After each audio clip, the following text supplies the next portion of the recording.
Vincent, nice to see you. Yes. We can't talk to you about transfers for the next couple of months now. Yeah, That's a bit of a relief, isn't it? I wouldn't have had anything more to say anyway. I think with the amount of players we got in, I think we have to be happy about this, and now we can focus on winning the next match. When you came in the building and you looked at what needed to go out of the club to then come into the club, how pleased are you with where your squad are right now? Yeah, that was a big unknown. So obviously, as I came to Burnley, I had an idea of where I wanted the squad to be, but you don't know which players are going to accept to come. You don't know how well we'll sit in the market. Sorry. But if I look back at it now, I think it's been a tremendous effort from everyone at the club just to get the players in, and it's an exciting part now because we can really start developing them, improving them, and we've been really competitive in every game so far this season. So with the improvement we can still make, it's exciting. When you look at the list of targets that you had and the players that have come in, just how pleased are you with how many of those top targets arrived here in the end? I think it wasn't a surprise, but I think the biggest conclusion is that we've been able to be an attractive proposition for attracting players. It wasn't that we always offered the best financial deal. It wasn't that I think we were able to convince a lot of players to come because we have I think we have a clear pathway for them, and that was a big thing for me. There's not many players that we missed out, and there's a few players where obviously either you arrive late or something happens. They make another choice, but we were able to consistently bring over the players that we wanted, and that's been good for us. I know when Maxwell Cornet left, you were very clear to say that there was no real pressure to sell any of your other first team players. Yeah. Were there any inquiries or offers that you had to turn down since Maxwell that some of your players might well have been targets for others? No, I think that the trade-off was we can bring the numbers back up, but in order to bring the numbers back up, which we needed, especially with the amount of games we're going to play, the trade-off was that we had to accept that some players would have to fund it. And like we said, out of the 13 players that left, I think there was 4 which we could get something back for, and we did that very well. And after that, I knew, like I said, what did I say? I said it'd have to be high fives and champagne if a player left, and it didn't happen. So even if there was inquiries, it would have been too damaging to us. So we didn't accept any. We've just been speaking to one of the players who was here last season, Charlie Taylor, Vincent, and you've given him a completely different role to play this year. You've had that as a player yourself. You weren't always a centre-back. Just how easy is it to change a position of a footballer when he's nearly 29 years of age to show him something completely different? Yeah, I think position is a little bit... I think it's too restrictive. I think you look at every role as a set of tasks that need to be completed. And then, if I name those tasks, and for every role I can tell you what a winger needs to be. He needs to be strong in 1v1s, he needs to be able to run in behind, he needs to be able to receive the ball with a player in his back, and so on and so on. And then it doesn't matter how tall you are, if you can complete those tasks, you're a winger, no matter where you've played before. And in his case, is he... Can he win his challenges? Does he win his headers? Is he calm on the ball? Can he? We have this thing about we want to avoid getting locked and keep the ball in certain areas. Can he do that? So if you go down the task list, and I don't care where he's played before, he's a centre back. It doesn't really matter where he's played before. But of course, until you put someone in the position, you never know, and sometimes people haven't played in a position just because there was a lot of very good centre-halves at this club for many years.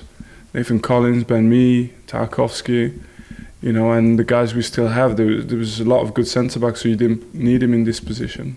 How long did it take you to watch him in training or perhaps friendlies to think, actually, we might have a centre-back here without having to target another one? When we ran out of players. Yeah. I'm not going to pretend I'm a genius when I'm not, right? It's just we run out of players, and usually you run out of left-footed players even quicker. And in the end, you know, with his experience, with his, you know, I think Burnley as well has been used in really defending with a sort of siege mentality for many years, and that's actually that's to the advantage of someone that you want as a centre back. And usually, in the way we play, it's very normal for a midfielder to become a centre back, or a left back to become a centre back, or a winger to become a full back, because there's things they need to be able to do that usually they bring over from those other positions. Is that a big plus with the recruitment you've done this summer, that a lot of your squad now, Vincent, you don't look at as plays one position or perhaps two positions? They can play a variety of different roles in your team.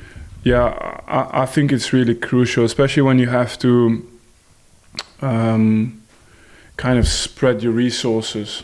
And you know, we sold for a lot of money, but it was only a part of that money obviously was available for us to spend, and that was fine.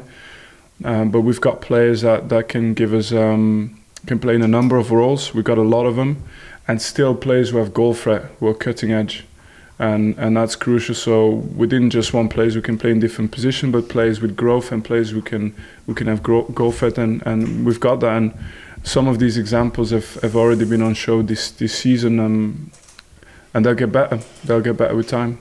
Those attacking options that you've got are probably the envy of most of the division, wouldn't you say? Yeah. I think it's there's players who are ready to deliver now. There's players who need to progress and who will be ready to deliver in a few months or soon, but kind of take over. And we wanted a little bit of a mix on that. So we're happy, and now the work has to be done on the pitch, and you know, we need to start. We've done it, but we need to just look forward towards getting more games and more games, because that'll make us progress quicker as well. How easy is it for you to judge the ones that will be ready now and those that might take a few months?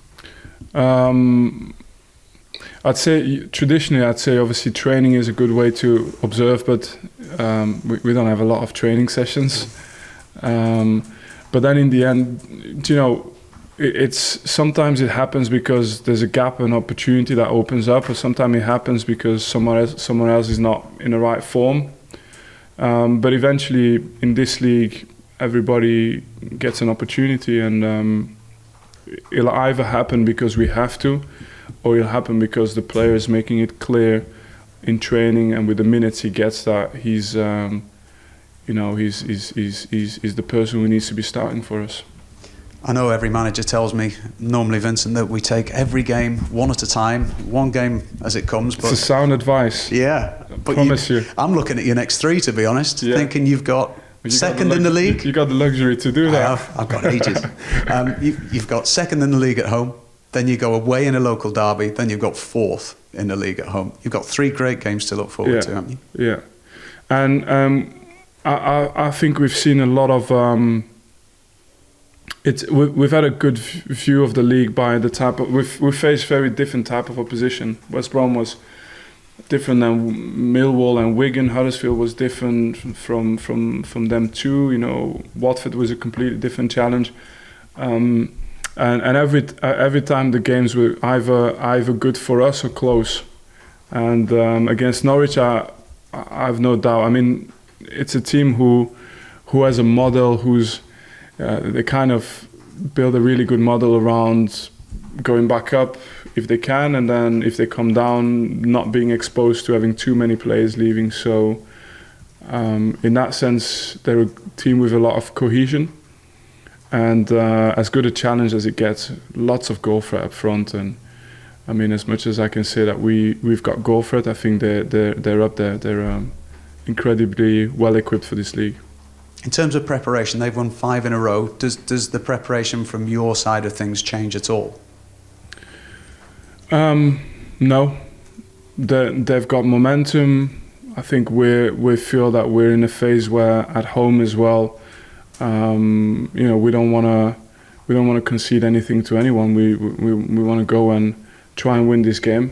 and there's a degree of this degree of tactics that involves us watching and paying attention to what they do, but there's also a degree of self-confidence that we want to be able to show on the day.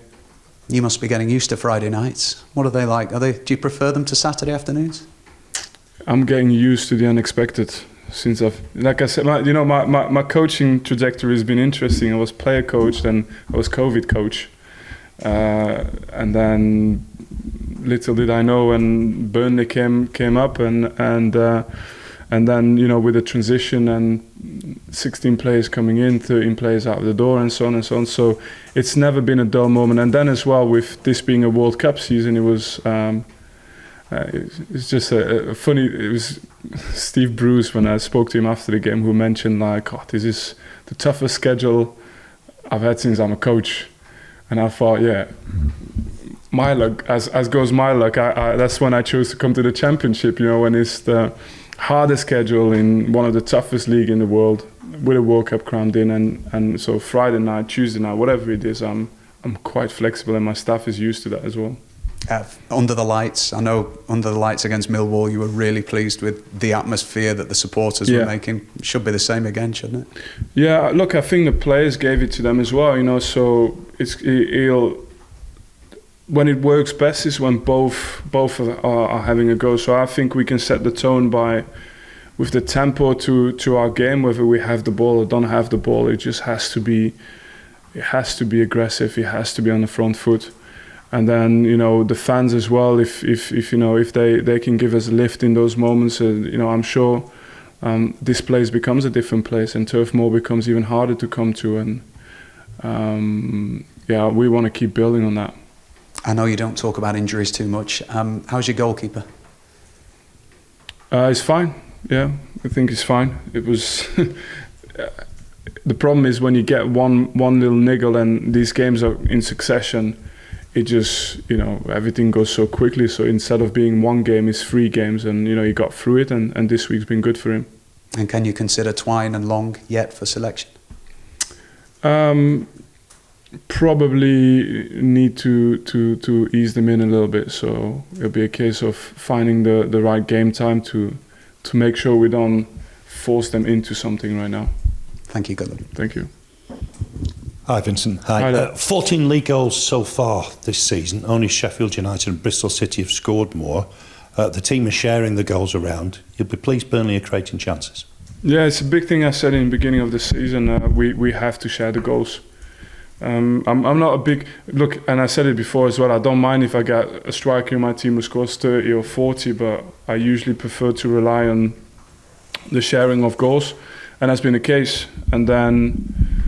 I still think there's more goals in us, and that's something to look forward to. Friday to Friday this week, you'll have enjoyed a couple of days on the training pitch. I did, and so did my players, and it's good because some of the guys that we signed, I actually haven't seen them in a full training session. I saw bits and little possession with 6v6 or 5v5s, but in an 11v11 on the training, in a heavy training session, I'm discovering a lot of my players now this week, and that's been. I knew it was going to happen, and I was looking forward to this week for that reason as well.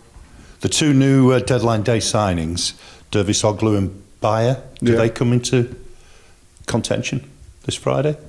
I'm still watching them train as it goes to pick up all the information I can. But the point is they're fit. They're and I don't know, more serious note, they're not going to be far off. We just have to see whether it's right now or in the next week or so. Thank you. Thank you. Hi, Vincent. Just how good an opportunity has it been for perhaps rest and recuperation this week? Well, from what I could sense from everyone in the league, I think it was good. It was. I think we took it as far as everyone could. It was like the succession of games with transfer window going on at the same time as well. And then in the end, the good thing is the weekend came just after transfer deadline was finished. So you could really recover a couple of days. And then this week has been well prepared. We had a little bit more time to think about all the elements we want to see in a training session, and it's given us a clear week to a big game, which is also something I think is positive. You spoke after West Brom about the players looking perhaps a little bit leggy and maybe squeezing perhaps one extra game, a game out of them. Do you have to balance that now with a 3-game week again? and whether it's rotation or dropping people in and out as and when, how do you see it? But I think it was a little bit of a mix, because it wasn't, I know I heard it was a 3-game week, but it was a 9-game month. That's how you have to look at it. It wasn't so much game 1, 2, 3, because we've done it so many times. It was because it was 4, 5, 6, 7, 8, and 9. And that's what I think took a little bit out of the team. But in the end, it was the first game that it happened. And it gives us a little bit of a benchmark, and the main thing is, for me, it gives us an extra week to integrate the new players, because no matter how you look at it, something's got to give. If you put in too many new players in one go, you lose the organization, which has been our strength. But obviously now we're gonna be, with every week that goes by, more prepared, and then we can use more players, of course.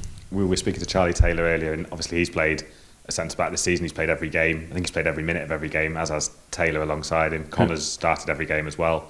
How helpful has it been to have that sort of foundation of a pretty settled defence, aside from obviously Ian Matson's red card? Yeah, we needed some stability throughout the team, and we got it very well off the names you've just mentioned. But it's gonna be again one of these things where we it's clear that you don't go and do like 7 or 8 changes for a game, right? But I think consistently we'll have to look at just keeping enough balance throughout the team and making sure we just freshen things up whenever we can. And I think that seems to be standard practice anyway. So we've tried to build a team that can give us that luxury, and we're certainly going to make use of it. On Norwich, they're right up there at the moment. Most would expect them to be right up there at the end of the season as well. Is that how you see it? If you want to be sort of top 2 or top 3, top 4, you're going to have to finish pretty close to Norwich or above Norwich. Yeah, I can only speak for the teams that I've really spent a lot of time watching. And when we played West Brom, it didn't really matter that they were behind us in the league, because you can see the amount of chances they create, and sometimes it goes in, sometimes it doesn't go in. But over time, you get what you deserve. And so I knew it was a good team. And you look at Norwich now, and again, it's the same story. The amount of chances they create in every game, sometimes it goes in, sometimes it doesn't, but over time it does. And that's why I think they'll be a good team. And it's a good challenge for us as well, because they're quite different from other teams you play. And it's again to see whether your team is already ready to face that challenge, that type of challenge. You mentioned Scott Twine and Kevin Long and sort of easing them in a little bit. Do you foresee them perhaps playing in an under-21 game, or obviously drop down a level at that level? So whether that is the right type of match for them, I don't know. How do you sort of see that? Yeah, we'll see whatever's best for them. Whatever's best for them. We're definitely back in a crowded schedule already next week. So these type of games, usually we have first team games, which is 3 games, then you got your under 21 games. But as you know, under 21 league, if you go play somewhere in Bristol or something, it's a journey, right? You're not fit for the Wednesday then if you've done that on a Monday. Yeah. So it's about just making sure we find there's an opportunity to do an in-house game, but I'm actually talking you through the options we've considered. But whatever's right for them, we'll see. And I get you've got the international break coming up as well, which can only help in terms of A, those guys getting more training under their belt, and B, integrating everybody together. Because although you've had a few weeks with some of them, it doesn't just happen overnight, does it? Integrating 16 players into a squad. Yeah, no, it doesn't. But as long as we don't kid ourselves, as long as we keep recognizing that it is a lot of players, and they've come in with ideas from 16 different managers, and they've got to come in here and somehow blend together. I think the reason why they've done well so far is because we haven't taken it for granted. We've just really, really worked hard on every detail. But for now, I think any period of time when we get to be longer together on the training pitch, although I think games are good for development, I think games is always, it's results as well. But anytime we can spend together, it's to our advantage. And we got still some players who we've kept back a bit, who I think the fans will enjoy seeing on the pitch. It's just a matter of time. Last one from me, and it'll be my last transfer window question until at least December, I promise you. You spoke there with Andy about how pleased you are with the squad you've sort of put together. How pleased have you been with the whole club and the sort of backing of the chairman in terms of being able to go and get who you want to get and have your say in transfers? And what's sort of borne out, is that what you expected when you walked through the door? Because I remember your first press conference, you sort of said the honesty and the values of the board were part of the reason you came here. Has that been borne out over the last few years? And I mean, the biggest thing why I'm pleased with the transfer window is because I think if you go back to 3 months ago, and you put yourself in my shoes and you think of the amount of work that we were facing and looking towards. So there wasn't anybody that went in there thinking like, oh, this is going to be easy. It was calculated. We knew it was going to be tough, but it's something we thought we could pull off. But at the very beginning, you're thinking if you got to do 16 transfers, if half of them and a lot of clubs actually do more than half of them wrong, right? It's common in football. But if half of them go wrong for us, we had a big problem this season. So to come towards the end, I can't tell you whether this team can be direct promotion, whether this team can be playoff. I can't tell you that right now because I'm still learning to get to know them. But what I can tell you is that we have a team who's got growth, who is competitive in every game. And from looking back at 3 months ago, that in itself for me, it's a tremendous achievement. And it's obviously not me. It's the recruitment team, it's the coaching staff and everybody and the club and everybody around it, just to make sure that this season we could play with some sort of a smile and some sort of enjoyment and not just enduring it. And that's been positive. Yeah, it must be pleasing for you to know that, okay, maybe you have to sell a Nathan Collins or a Dwight McNeil, but that you So imagine when that was all going on as well, on top of it.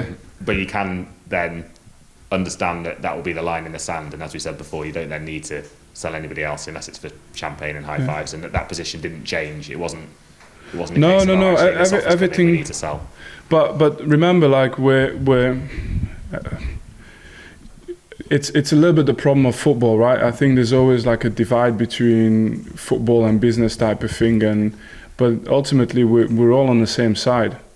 If I don't concede on certain things, then by not doing that, I'm putting the future of the club at danger just as much as anyone else. But at the same time, if we are not ambitious, which is what we did in the transfer window, then as well we put the football side. So one goes with the other. You don't get football without the business side. You don't get business side without football, for sure. You can't separate those things. So for me, it was very clear. And I think we spoke about this as well early doors. I was very transparent with this. There was depth to clear. I don't care how the debt came there. I don't care. It was there. It's part of the things he has to go. So that was one parameter that I wasn't going to cycle around. And 2, we lost 13 players, of which only 4 created value. Most of the other ones went on a free, and we had to change that. So once that was set, as long as we brought in the necessary amount of cash, I knew that with that cash we could do something to rebuild. And so that's happened pretty much exactly to plan, if I can be honest with it. Yeah, pretty much. That was it. But one goes with the other. It's not been any stress. I was helping with the solutions as much as I could, Lovely. Thanks very much. All the best for Friday. Thank you.